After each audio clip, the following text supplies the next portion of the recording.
Pag-usapan natin na bigyan ng reaction, opinion itong latest post ni Senator Ronald Bato de la Rosa 1 hour ago.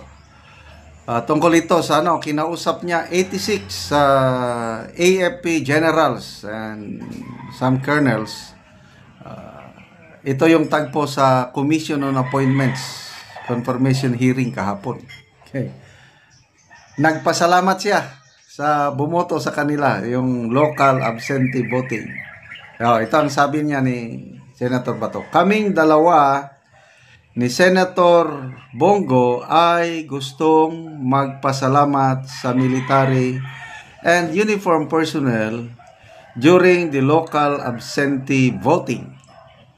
Dahil ginawa niyong number 1 si Senator Bongo, ako number 2. At yung PDP laban ay tinulungan ninyo. After that, no more, no less. Kalimutan nyo na kami because you have to remain apolitical the rest of the way. Kaya I hope you remain steadfast in maintaining your values na huwag kayong magpadala sa politika. You remain loyal to the Filipino flag. You remain loyal to the Constitution and loyal to the Filipino people.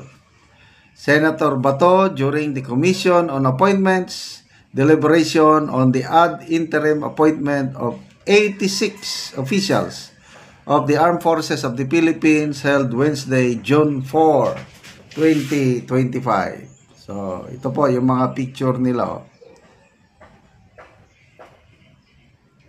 Ayan. So, 86, I believe, halo-halo na ito, mga generals and full colonels from the 3 branches of services ng AFP. Okay, so, tama yung sabi ni Senator Bato na, of course, magpasalamat siya. Dahil grabe ang local absentee voting.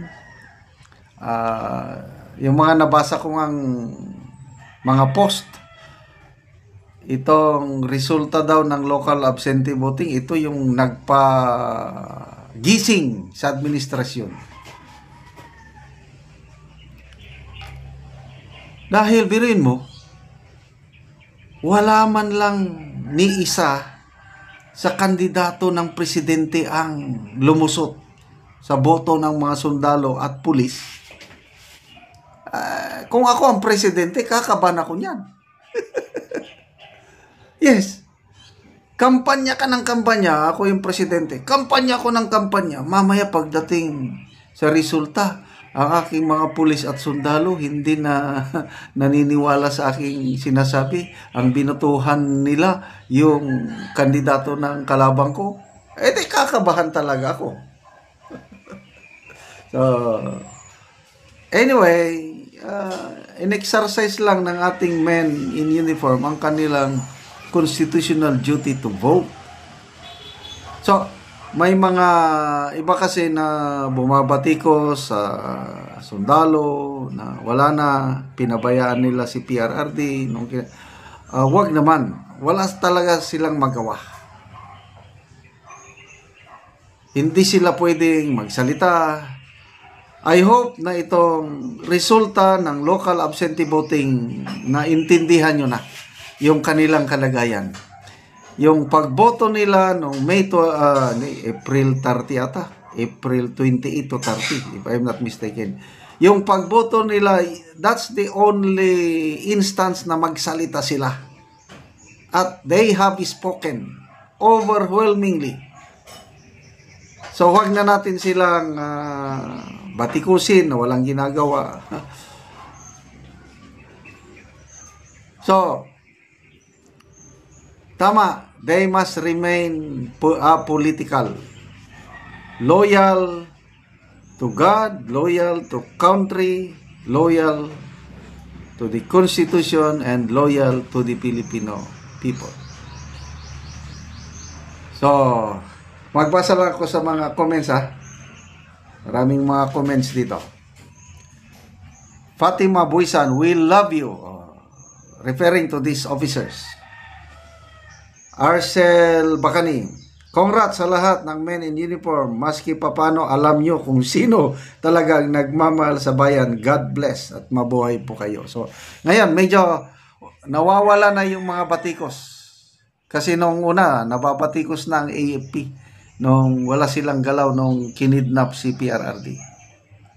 So, ngayon, clear na ang lahat na ang ating armed forces very professional, hanggang dyan lang sila. So yung mga hungihong, kung may mga naririnig kayo na parang kudita o ano, hindi na mangyayari yan. It's a thing of the past. Panahon ng Cory administration, ang daming kudita. Ako, tinyente pa ako noon, sumama ako sa 1989 bloodiest coup, walang nangyari. Hindi ito magbubunga ng kabutihan sa ating bansa. Kaya let our men in uniform be apolitical. Wag nang ano. Chari de los Santos, Senator, the votes come from your enlisted men and women. The only language we know how to speak in this very chaotic and uncertain time. Alan Acabado, snappy salute to the AP and all uniform personnel. Keep safe. Perlita Sanchez, I salute each and every one of you. Thank you for your services and dedication. Okay, so isingit ko na lang din dito kasi commission and appointments Yung mga nagtatanong kung si General Torre ba is dadaan sa commission and appointments, the answer is no. I don't know kung bakit ganyan ang ano.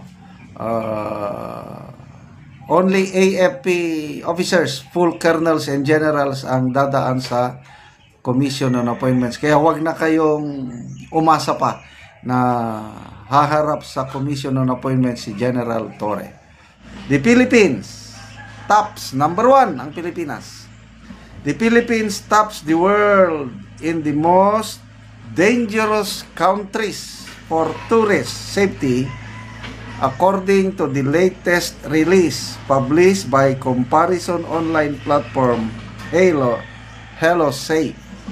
Okay, so malaking sakit sa ulo ngayon ng bagong Pilipinas ito, lalo na ang bagong appoint na PNP chief ni General Torre na sabi niya sa bagong Pilipinas ang gusto ng pulis, ligtas ka.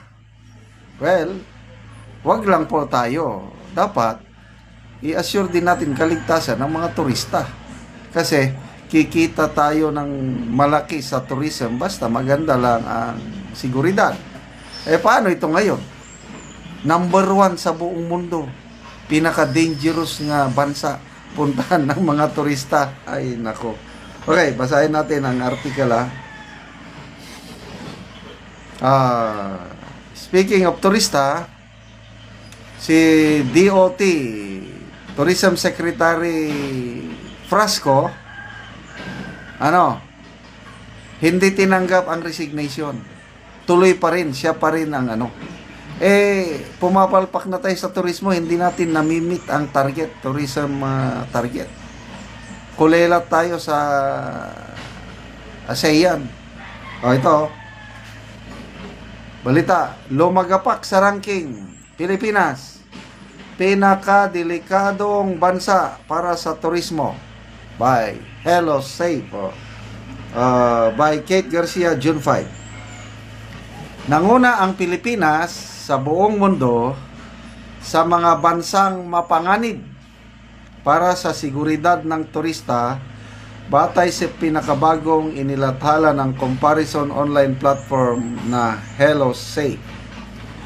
Ayon sa nasabing online platform, nasa 82.32% ang banta sa safety index ng Pilipinas na sinundan naman ng Colombia na may 79.21% at Mexico na nasa ikatlong pwesto na may 78.42%. O ano pa?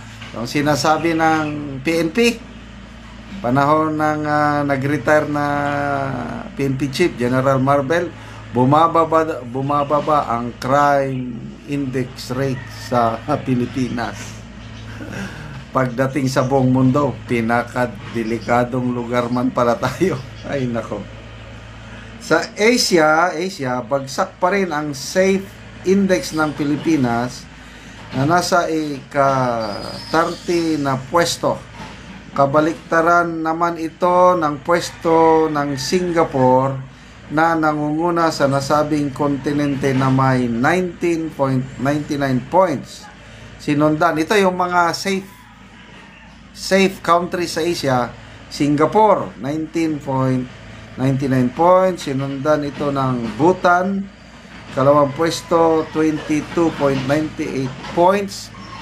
Mongolia, ikatlong pwesto, 27.85 points. Laos, ikaapat. Mas safety pa ang Laos, na may 28.77 points. Armenia, panlima, 30.76 points. Ayon pa sa Hello Safe, mayroong umano silang 5 pinagbatayan upang masuri ang seguridad na tinutukoy nila sa isang bansa, kagaya ng natural disasters, violence in society, internal at external armed conflicts, healthcare at militarization. Samantala, kinilala naman sa buong mundo ang Iceland bilang pinakaligtas na lugar na maaaring puntahan ng mga turista na may talang 18.23 sa kanilang safety index. Sinundan ito ng Singapore na may 19.99 index, Denmark na may 20.05, Austria na may 20.31 at Switzerland na may 20.51. Matatandaan noong nakaraang buwan ng Mayo ay naglabas din ng pinakamabagong travel advisory ang Estados Unidos, kung saan inabisuhan nilang limitahan ang pagpunta sa rehiyon ng Mindanao, particular na sa Sulu at Marawi.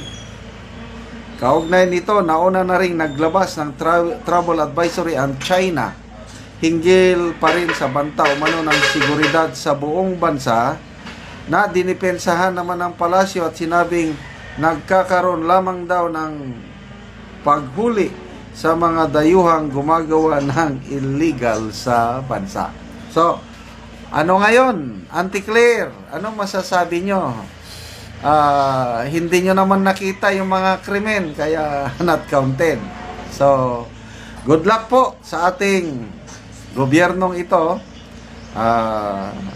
Sana wag lang yung poros number 1. Worst airport in the world, nasa atin. Ano pa? Worst traffic situation in the world, nasa atin. Ano pa? Yun, most dangerous country to live, nasa atin. Ano pa?